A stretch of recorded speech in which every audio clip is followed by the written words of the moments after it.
All right, hello everyone. Thank you for attending today's webinar entitled Attachment and Children's Emotions, an Introduction to the Circle of Security program. So just want to go over our outline for what we're going to accomplish today and some goals. We're going to start with an introduction. I'll introduce myself and also the Circle of Security program. We're going to do a little thought experiment together. We'll review attachment theory just briefly, and then I'm going to introduce you to the Circle of Security, which is a graphic and is the main focus of our presentation today. We're going to talk a little bit about how that Circle of Security graphic relates to parenting and apply it to an example that we all might face in dealing with our kids. We're going to talk about a concept called narrative scripts. And I'm going to show you a short video, which is cute, and then I'll share some resources along with my contact information if anyone has questions for after the presentation. If you have any questions, please send them to the Q&A function on the screen, and then at the end of the session, we'll be able to talk about those questions. So thank you. Okay, so starting with our introduction. So who am I? My name is Taryn Hollander, and I'm a pre-doctoral intern here at Texas State's Counseling Center. So I'm getting my PhD in counseling psychology. And my research is focused on caregiving, attachment, and the development of regulation of emotion in infants. So, and I'm from Lehigh University, which is all the way over in Pennsylvania. So I'm a new transplant to Texas. So what is the Circle of Security program? So the Circle of Security program is like a 6 to 8 week group counseling intervention, it's called, that helps parents really understand the emotional needs of their children and how to meet those needs. And the cool thing about the Circle of Security program is that it's based on decades of research in attachment and attachment theory. So I know as a parent myself, I have 3 kids. When I first became a parent, I was pretty overwhelmed by the amount of different theories and books out there telling me like how I should be with my kids. But the cool thing about the Circle of Security program is it's based in research. And so it's, you can like believe what you're doing is in the best interest of your children. Whereas a lot of the books that you might find in the market, you're like, who is this person? I don't know if this is based on any research. Like, should I really be doing this?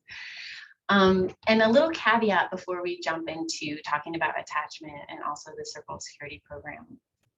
Oh, one more thing, sorry. So the Circle of Security program is 6 to 8 weeks. Obviously, we're not going to cover all of the information in that program in today's webinar. So today's webinar is really just meant to be an introduction to the main concept of the Circle of Security. And then if you're interested and you want more information, I have resources for you so that you'll be able to learn more. And so one kind of caveat before we move forward, sometimes talking about attachment from the perspective of a parent or thinking about your own attachment to your parents or your caregivers or your own relationship, your attachment to your partner, for example, it can bring up some difficult emotions when we realize that maybe something we're doing in parenting isn't maybe meeting the needs of our children, or when we realize that something our parents did when we were little, like maybe didn't really meet our needs, that can feel difficult. And so I want to honor that all of us who are participating in this webinar are here because we care and we're doing the best that we can and recognize that our parents did the best that they could with us. And this presentation isn't meant to be judgmental in any way, but just really to think about what are the biological needs of our children and how can we meet them. And if we're doing something that maybe feels like after the end of the presentation, you're like, oh, I don't know if I should be doing that, or brings up some feelings for you, my information is available at the end of the webinar, and I'm happy to talk with you or about any feelings that come up through the presentation. Okay, so let's jump into a thought experiment. So I want you to think back to this morning, putting on your shoes when you were getting ready for your day, going to go to work or school. Can you remember even putting on your shoes? So usually when I give this presentation and I'm talking in a room full of people where we can interact, people will say like, no, I don't remember putting on my shoes this morning. Like I was on the phone, with my kid's nanny or my kid's school, or I was like thinking about all the stuff I had to do at work and I just sort of like put my shoes on and like ran out to the car. Like I didn't even think about it. It's almost as if I was on autopilot. That's what people say a lot of the time. So it's true. When we put on our shoes in the morning, we're not necessarily thinking like, is this the left or the right? We don't like hold up the shoe and inspect it. We don't have to go through that thought process of thinking like, okay, how do I even put the shoe on? I have to like curl my toes. I have to like pull the shoe while I'm like also extending my foot forward. Like it just doesn't require that much thought, right? You just do it automatically without thinking. So that's called procedural thinking. It's stuff that we learned and we've done so many times over the course of our life that it's just really like muscle memory. We don't need to use our brain power to think about putting on our shoes. It's automatic. And the reason I bring up procedural thinking and this concept of putting on our shoes is because that's something that at one time wasn't automatic. It was something that we had to learn, right? It's a learned behavior. For those of you who have little kids, or for those of you who can remember being little kids, do you remember what it's like to learn how to put your shoes on? It's like hard. You have to look at the shoe. You have to figure out which foot it goes on. It's hard as you're a kid to like pull the back up while you're putting your foot in. They always need help. It's like a long process, I would say, from age like 3 to 5, where kids are learning how to put on their shoes, and like never mind tying them, like even slip-ons or Velcro. It's like pretty hard to do. But by the time you're our age and you're an adult, you've implicitly learned it. It's procedural thinking. You do it as though you're on autopilot. So we don't come out of the womb, like knowing how to put our shoes on. It's something that we learned. So the reason I bring up this example of procedural thinking and learned behavior is because parenting is also learned behavior. So I think a lot of us have this idea that parenting is something that's natural or you just do an instinct, but it's not. It's something that we learned during early childhood, from infancy to age 3 and on, based on how our parents parented us. For any of you parents who might be watching this, or caregivers who might be watching this, have you ever had the experience, or have you ever noticed that like when you're starting to get aggravated by your kids, or maybe starting to feel frustrated, you just bust out with saying something that like your mom said to you when you were a kid, and you're like, what? Where did that come from? That has happened to me. I know sometimes when I'm starting to feel frustrated with my kids, I'll say, I had it up to here. Or sometimes I'm like, you're driving me up the wall.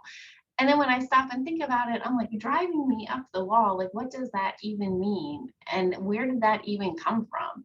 But I implicitly learned that, like, clearly from my mom telling me that when I was a kid. And so what I think is cool about understanding that parenting is learned behavior is that if we've learned things that aren't really working for us, we can learn something different. So it gives me some hope. I know as a parent, I often make mistakes. Every day I make mistakes. But knowing that like those mistakes are things that maybe I learned and that I can unlearn by gaining some, ability to reflect on how I'm behaving and how I'm communicating with my children, that gives me hope. Okay, so attachment theory. So I'm curious for everyone, participating in the webinar, if you can think about, what do you know about attachment? Like, what ideas do you have about attachment theory, infant attachment, or adult attachment that you may have heard about in the media or read about in books? I'll just give you a minute to think about it. So normally when I talk about attachment and I ask people, what do you know about attachment? Some people will jump in with, I've heard of attachment parenting before. And I bring that up because attachment parenting is something that's different from attachment theory. Attachment parenting is a style of parenting parenting that you may have heard about, that is like supposed to be based on attachment theory principles. However, I think it's really important for us to acknowledge that like you can practice attachment parenting and not have your children may not have secure attachments to you. Whereas you can practice other kinds of parenting, other styles of parenting, like styles of parenting that are culturally significant to you and have secure attachments with children. So this presentation, attachment theory, is kind of a theory that spans cultures. And this presentation is not to say this is what you should do with your children, or like, I think you should parent your children in this way, or these are specific skills that I want to give you around parenting. None of that is related to the Circle of Security program. The Circle of Security program is really focused on what are the biological needs of children and their emotional needs as they develop that emotion regulation capacity. And however you meet those needs as a parent within your own cultural framework, within your own comfort, like that's cool with me. And so I just want to make that clear, that attachment theory is not attachment parenting, and that this presentation is not to tell you how to parent your kids in a different way. It's more to help you learn how to reflect on what your kids need and how you might be able to best meet those needs in whatever way feels comfortable to you. Okay, so we're going to briefly talk about attachment theory, but we don't want to get too far into the weeds in the science here. But I think it's important to have a little bit of background. So what attachment theory suggests is that all infants rely on a primary caregiver to meet their needs. So those needs are for food, for protection, for shelter, for care, for comfort. Like obviously an infant would not survive. It's for survival really, that infants rely on their primary caregiver. And so through that relationship with their primary caregiver, infants develop a sense of themselves in relation to others. So what that means is like, as the infant interacts with their primary caregiver repeatedly, they start to learn what relationships really look like, what is expected from them in relationships so that they can stay close to their primary caregiver, and what their how their primary caregiver is going to respond to different cues. And so based on that response from the primary caregiver and that interaction, they start to get an understanding of like who they are, but also like who other people are in relationship. So infants will develop a pattern or a strategy to stay close to their primary caregiver, and that is based on the particular caregiver's context. So what that means is that for an infant who cries and has a need and has a caregiver who consistently responds, that infant develops what we call a secure attachment to that caregiver. So that infant learns that like, hey, when I cry or I have some kind of trouble, my caregiver comes, they help me meet my needs, and then I feel better. So it's like A plus B equals C.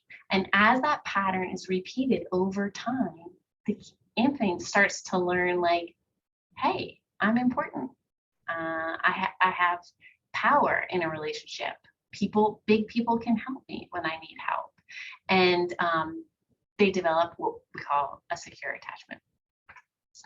And so for infants that have parents that are consistently rejecting of their needs or like even hostile towards their needs, they develop what we call an insecure attachment that is avoidant.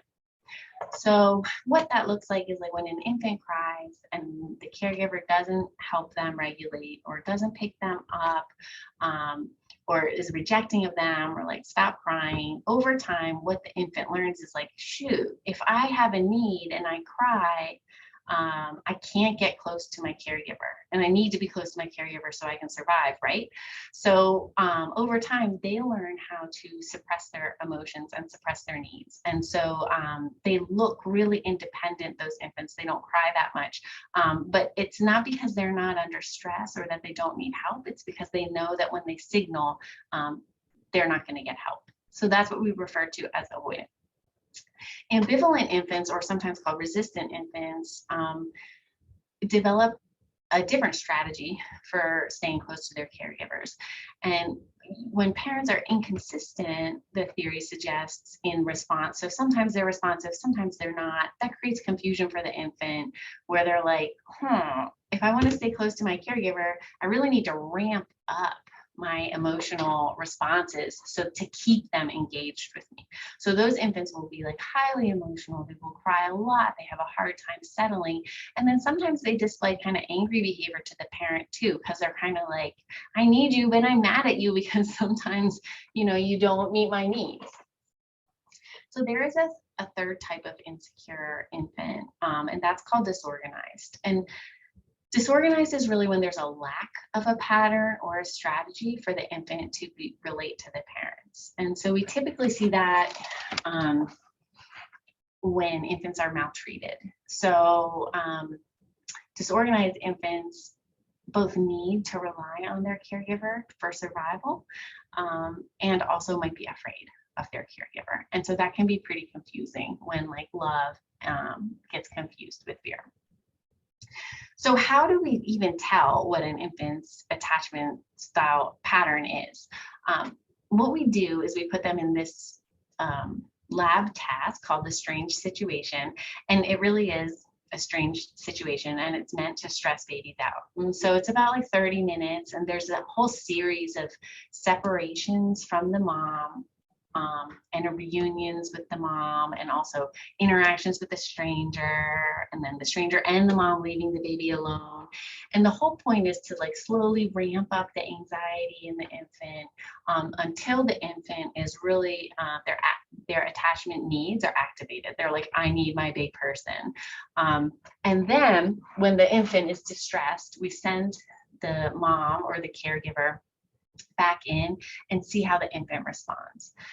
So when an infant has a secure attachment to their caregiver and they're left alone in the room with the stranger, and then the stranger leaves, they will cry and they are distressed.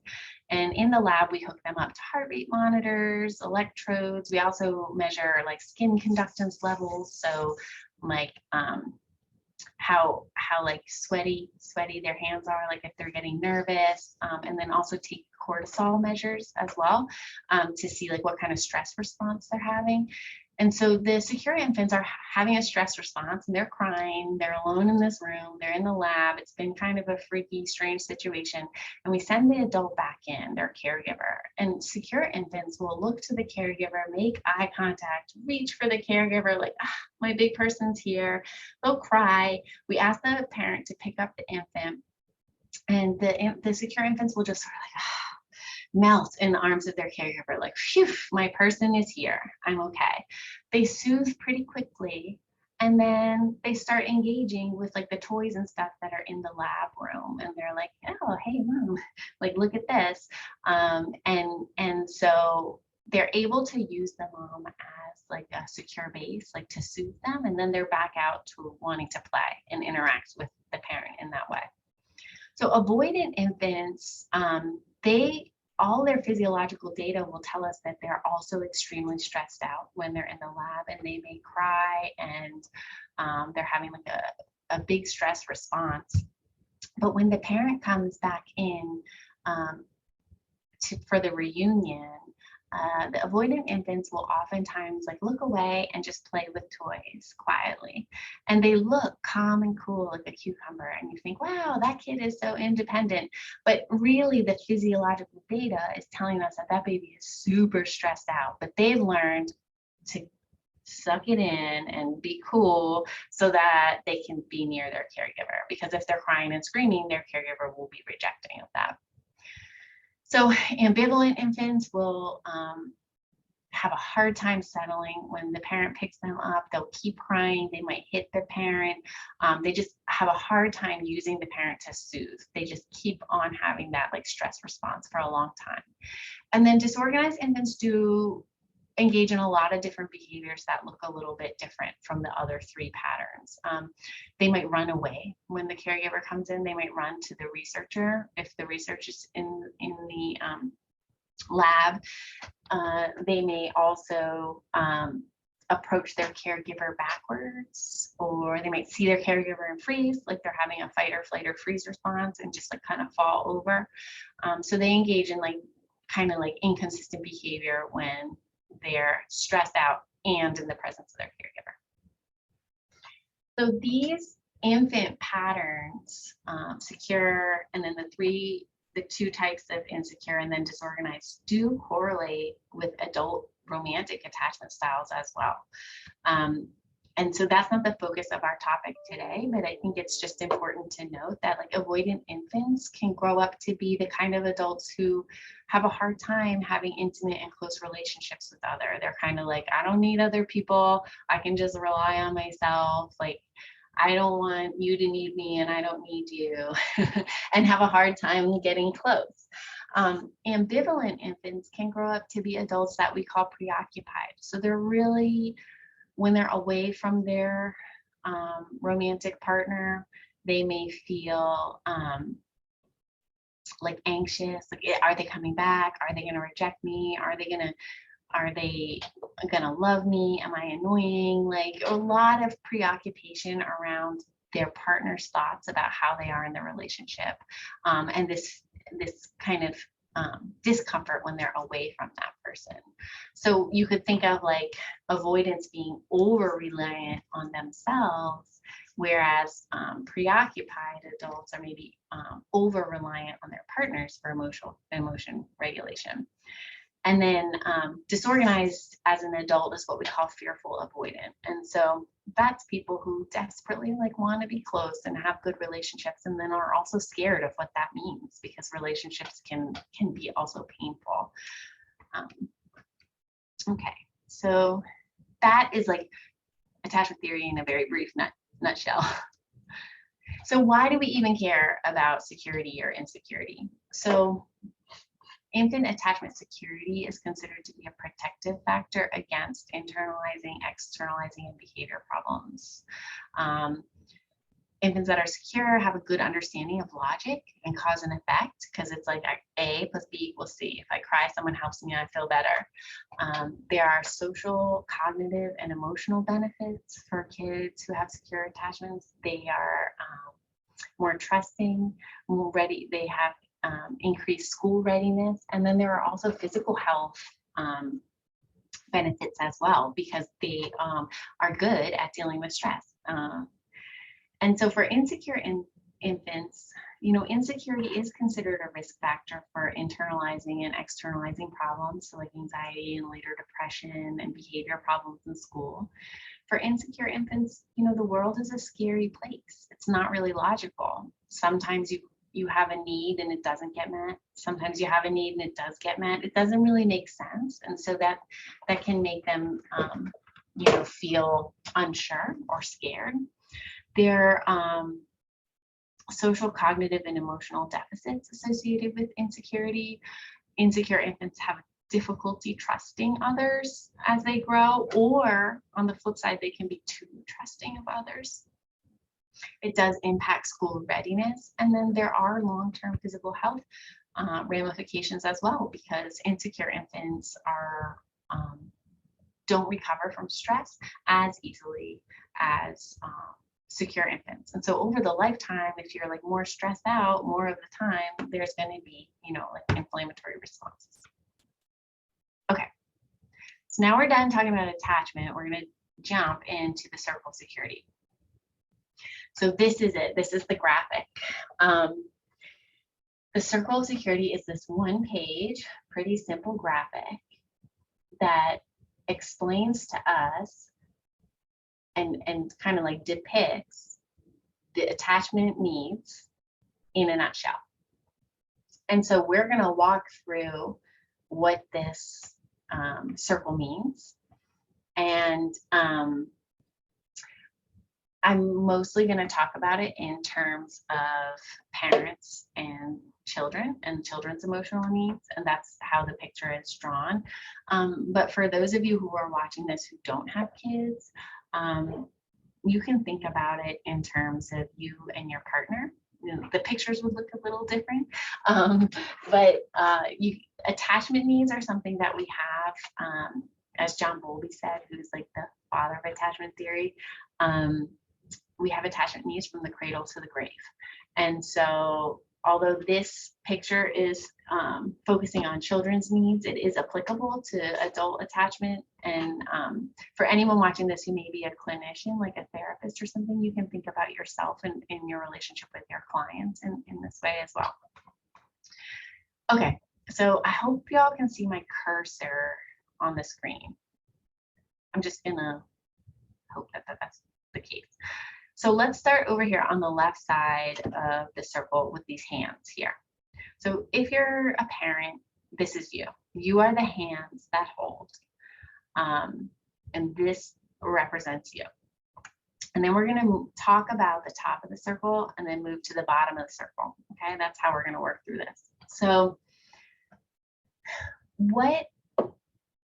in the top of the circle, your role as a parent is to be the secure base. I always think of it, because I played softball, I always think of it as home base, but like you're the secure base for the child. So from the base of you, like from your comfort and security, your children are going to go out onto the top of the circle and they're going to explore their world. So when kids are on the top of the circle, they're usually like regulated emotionally, and what they're doing is playing, right? They're exploring the world. And what this looks like when you have a little infant, like exploring the world looks like looking around the room, or as they get a little older, it might be exploring a toy by putting it in their mouth. If you have older kids, you can think about their exploration as like when you take them to the playground and like you get there and you put your stuff wherever you're going to sit, and then they're off and running to like go on the slide or the swings or whatever. And so what the child needs when they're on the top of the circle is for you to just watch over them. Like obviously you got to make sure that they don't get kidnapped or like fall out of this tree or something. So watch over them, just delight in them, enjoy with them, smile with them, help them if they need help. You know, if you're stuck up here on the tree, your kid's stuck up here and they're like, I need help, like you're there to support them and just enjoy with them. And that's really all kids need while they're out on the top of the circle exploring. Now, so there are some parents, all of us are either more comfortable on the top of the circle or the bottom of the circle. And so maybe as we're talking about this, I hope y'all can think about where you're comfortable. So a lot of parents are comfortable while their kids are out exploring and playing, but there are some parents who feel really uncomfortable when their kids are on their playground. They're like, oh, don't get hurt, or like, oh my gosh. And so those parents will kind of like hold their kids pretty close and not really let them out and explore.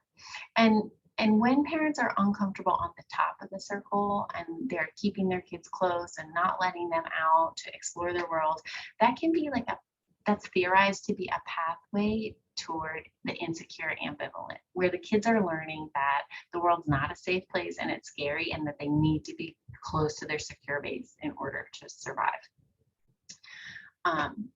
But so if your kid's out on the top of the circle and they're playing and you're watching them, delighting in them, helping them if they need help, and just sort of enjoying with them, inevitably something is going to happen that's going to get them down onto the bottom of the circle. Maybe this kid falls out of the tree and like hurts himself. Maybe this kid, like, I don't know, the wagon tips over and the little buddies in there get dirty or something, or like with a baby, it could be like they need a nappy change or something. So when kids are on the bottom of the circle, that's when they're often dysregulated, right? They're crying, they need something. They're like, Mom, Dad, I need you. And what they need when they're on the bottom of the circle is not for you to support their exploration. They're not interested in exploring. They're interested in coming back into you. And so what they need is you to be their safe haven, to welcome them coming to you and protect them. So if they're hurt or they're in danger, to comfort them, to enjoy with them. Kids are not always crying when they're on the bottom of the circle. Sometimes like if you can imagine you're at the playground and your kid's like up on the swing set and they wave to you and they're like, hey, look at me. And you're like, hey, and you make eye contact. That's the bottom of the circle moment. That's when your kid needed to check in with you, and then they did. So they don't always have to be emotionally dysregulated to be on the bottom. But I would say like a lot of the time they are. So they're crying, they're upset, they're angry. And so what they really need is for you to help them organize their feelings, right? And so once you do organize their feelings, like, oh, you got hurt, I see that that is so upsetting, like, what are you feeling now? I'm feeling sad, or I don't know. Like, you're helping them put language to their experience and soothing them. And once they're soothed and they're regulated again, and you've helped regulate them, guess what? They're back on the top of the circle and going out and exploring. They're back on the swing set. They're back playing with their toys. For older kids, sometimes I think, they're back out at school, coping on their own. So when kids know that they can come in on the bottom of the circle and get their needs met, then they know they can go out and explore independently because they feel safe knowing that you're going to be there for them when they need you. And so kids follow this circle all day long. And I wonder if any of you, like, thinking about this, recognize that, like, oh yeah, this is just like what it's like to be a parent. It's like kids doing their own thing. Oh, they need me, you help them. They're back out doing their own thing.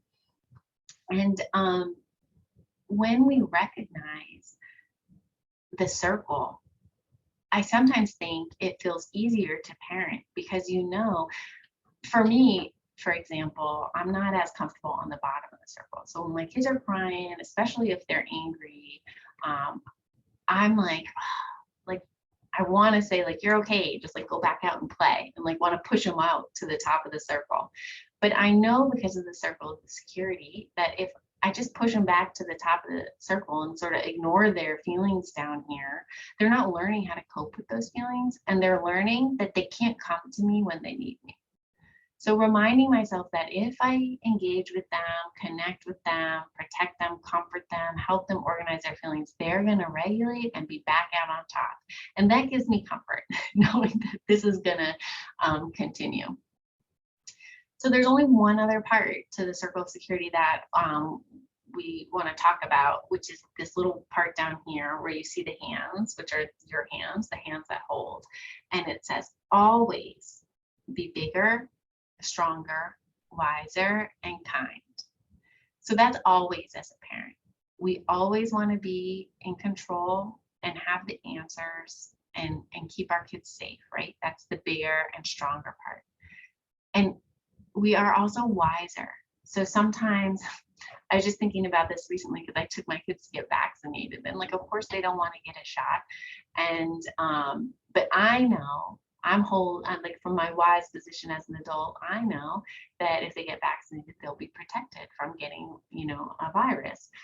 So I have to be bigger and stronger and like make them get the shot, even though they don't want to, and kind. So I can do that in a kind way. Like, I know it's scary. I know you don't want to get the shot. I don't like getting the shot either. It does hurt. That's true. And it's to protect you. And sometimes we have to do things that hurt, that are hard. And so that's an example of being bigger, stronger, wiser, and kind. And so whenever it's possible, follow your child's need around the circle. If your kid's out exploring, you can let them explore. And remember, all you need to do is watch them, help them, delight in them, and enjoy with them. You don't need to stop them. You don't need to, make them do something else. You just need to support their exploration whenever possible. And when they're on the bottom of the circle, just meet them where they are, follow their needs. Whenever it's necessary, and sometimes it is, you have to take charge. So sometimes your kid might be out exploring on the top of the circle and you're like, hey, we got to leave the playground now. And your kid's like, no, and they get upset, and then they're on the bottom of the circle. You still have to be bigger, stronger, and wiser, right? You still have to leave the playground because you know that you might have like another obligation, or you have to make dinner, or you've been at the playground too long. But can be kind about it too, right? So this, I have to remind myself all the time of this part here, but bigger, stronger, wiser, and kind. Whenever possible, follow your kid's lead around the circle. But whenever it's necessary, like, you got to take charge. So I hope that made sense to y'all. If you have any questions, I'm going to give you my information at the end and you can reach out to me. So I just want to take a minute now to sort of think about, like, where are you more comfortable on the circle? Is it the top, like you're cool with letting them explore and you're less comfortable with their emotions on the bottom? Or are you pretty comfortable when they need you and you're good at being the safe haven, but you're less good about letting them out and explore? I think reflecting on your own comfort is really important because it lets you know what needs of the child are hard for you. So if the top of the circle is hard for you, you might have to remind yourself, okay, I can let them explore, but all I need to do are these things: watch them, help them, enjoy with them. If the bottom of the circle is hard for you, then when your kids are crying, you might pause and be like, this is hard for me because it's triggering something within me and I need to meet their need. And that is to just protect them, organize their feelings, comfort them. And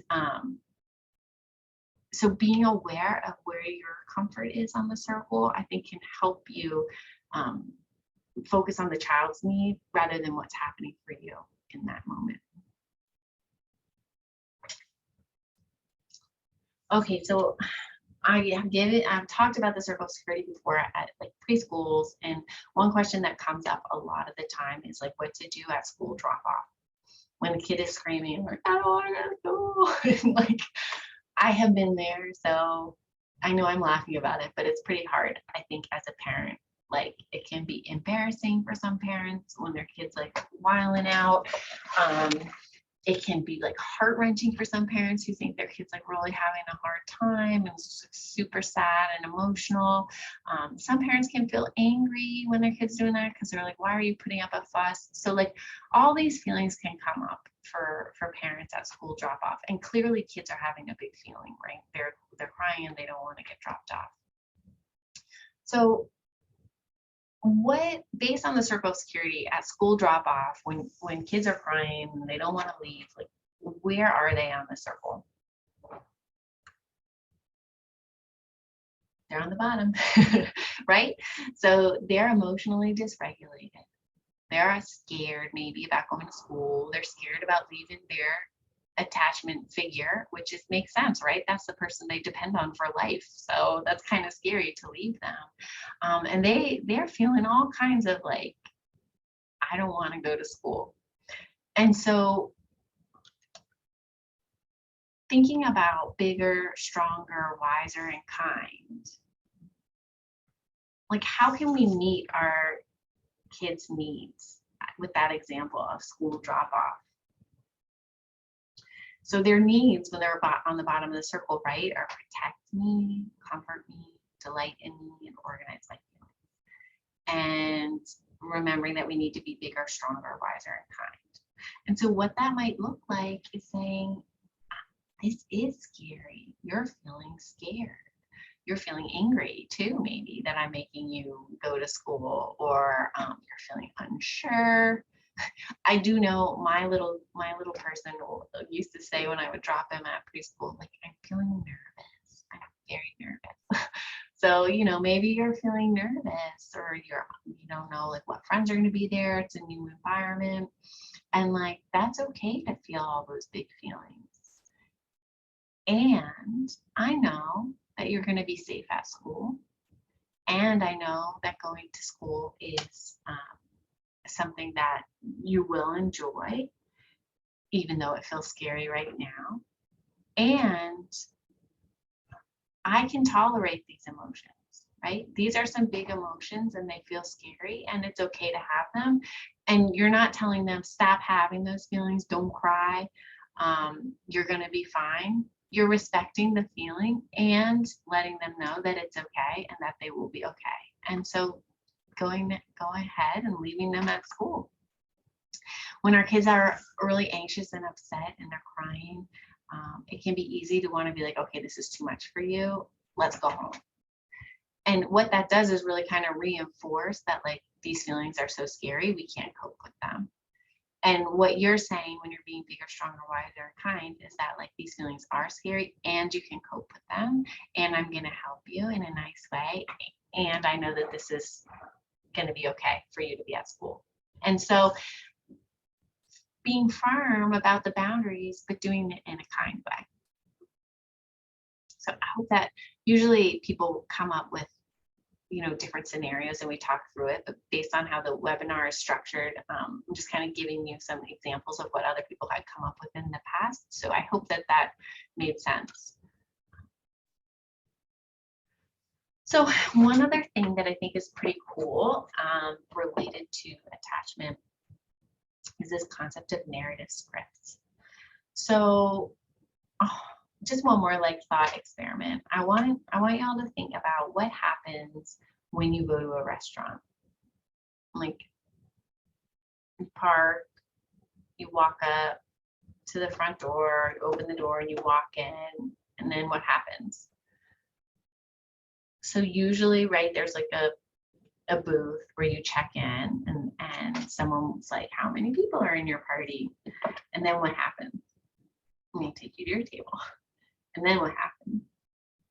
I'm sure everyone is having the same thoughts that I'm having. The waiter comes over, introduces themselves, asks what y'all want to drink.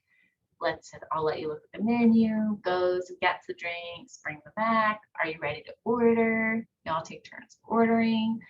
They go put the order in, talk for a little. Maybe you get bread or like appetizers.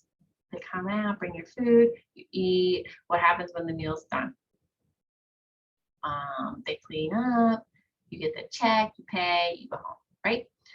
Like we all in our head have an understanding, a narrative about what happens when you go to a restaurant. And so attachment is like similar in that based on your relationship with your primary caregiver in early childhood, we all have a narrative about what happens when we're upset and how people help us. And so by attending to your child's needs around the circle, they're going to grow up with a narrative that's like, when I'm upset, I can go to my big person, they can help me feel better, and then I feel confident going out in the world.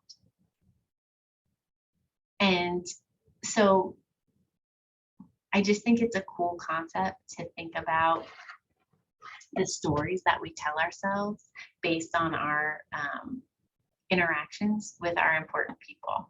And as a parent, we get to help write that story through repeated interactions with our kids. We get to lay the foundation for what their story is going to look like in their relationships with their romantic partners or with their own children, right? So that's pretty cool. And one other thing about narrative scripts that I think is worth mentioning is that for little kids, like thinking back to that example of dropping them off at preschool, the first time they're doing something or the first several times they're doing something, they don't have any script. Like we all know what happens in a restaurant because we've done it so many times. Just like we all know how to put on our shoes because we've done it so many times. But for little kids, the first day of school, there is no script. There is no narrative. This is like totally new. And when you're a little person, like almost everything is totally new. Like you've never done a lot of stuff before. And so I find that getting books about whatever new thing is happening can be really helpful in like laying the framework for that script. So the night before the first day or in the weeks leading up to the first day of preschool, you might want to read a bunch of books about like what happened on the first day of preschool or the night before preschool to help lay that foundation so that when your child's doing something the first time, they have a little bit of the outline of the script there and then they can fill it in. And it doesn't need to be reading, right? It can just be talking about what's it going to look like. How's it going to go? What's going to happen if X, Y, and Z happens? And just sort of being open with them and helping them sort of mentalize what's going to happen. I think can be another way of supporting them around the circle. Okay, so I just want to share this cute video that's from the Circle of Security International website. They have a couple of cute videos that are helpful. Ah! Oh no, I don't think I hyperlinked it. So let me go back and then I can, well, I will share with you now since we're on the screen. This is my email. It's Taryn Hollander at, oh, it's TX State. Sorry, I didn't write out the ATE here, at txstate.edu. So if you have any questions, you're welcome to contact me. I'm like happy to talk about attachment in any capacity, or if this brought up any feelings for you. Here is the Circle of Security International website. So you can find out on that website like where some groups might be offered in your location if you want to participate in the actual Circle of Security program group, which is a cool experience. But also the developers of the intervention have written a book, so you can kind of do it on your own at home if you don't want to participate in the group. And so you can get information about the book and other publications from their website. Excuse me. And there's also the cute videos that I told you about, the animations. So, oh no, the link did not work. I don't know.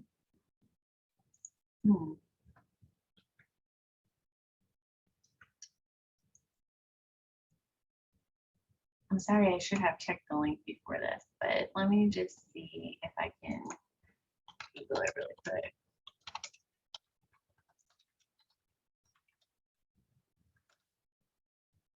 Okay, we'll just watch it on YouTube or on.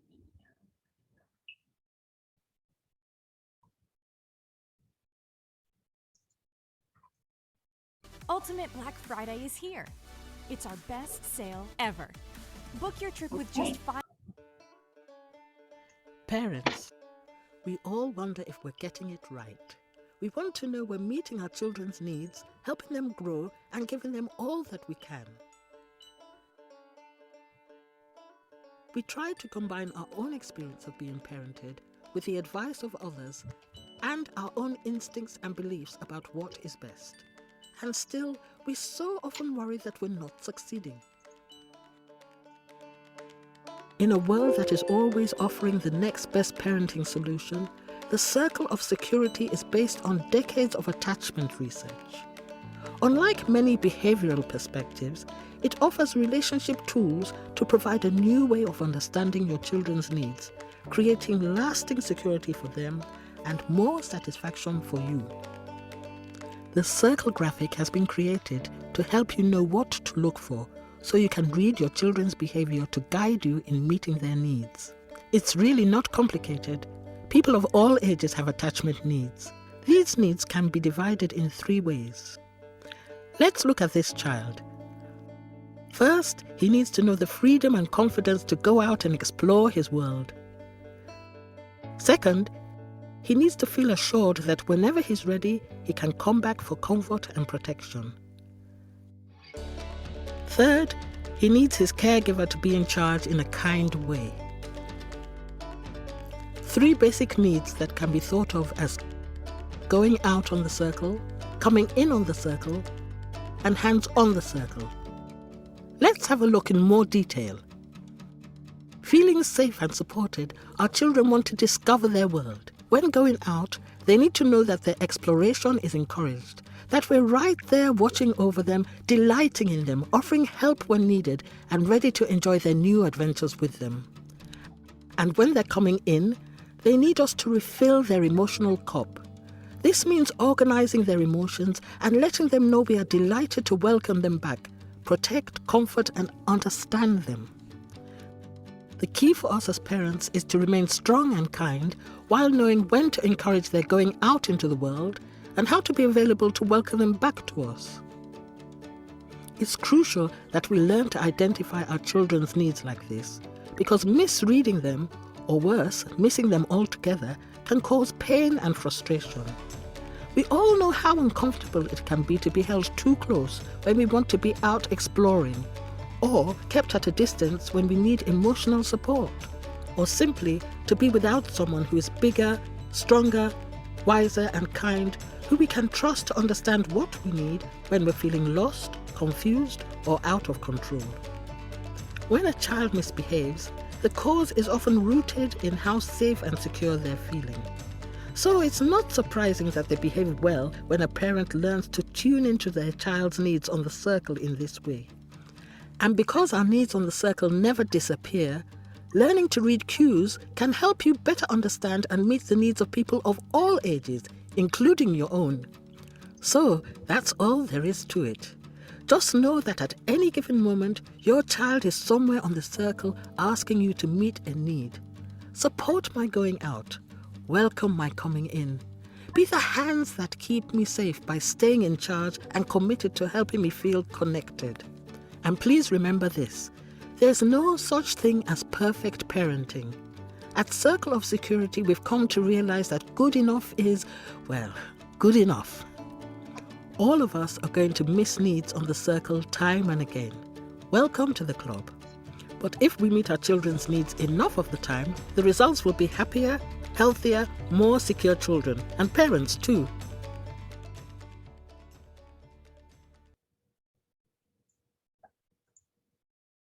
Okay. So that, let me see. Okay. Sorry for my, I was gonna say sorry for my technical difficulties, but look, I figured it out.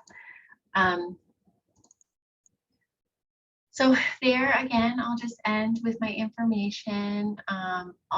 I'll check the Q&A and see if anyone asked any questions. It looks like not. You can contact me if you have any questions, and please check out, there's a couple more animations about the Circle of Security, which do a really good job of explaining some of the concepts that could be really helpful. So thank you so much.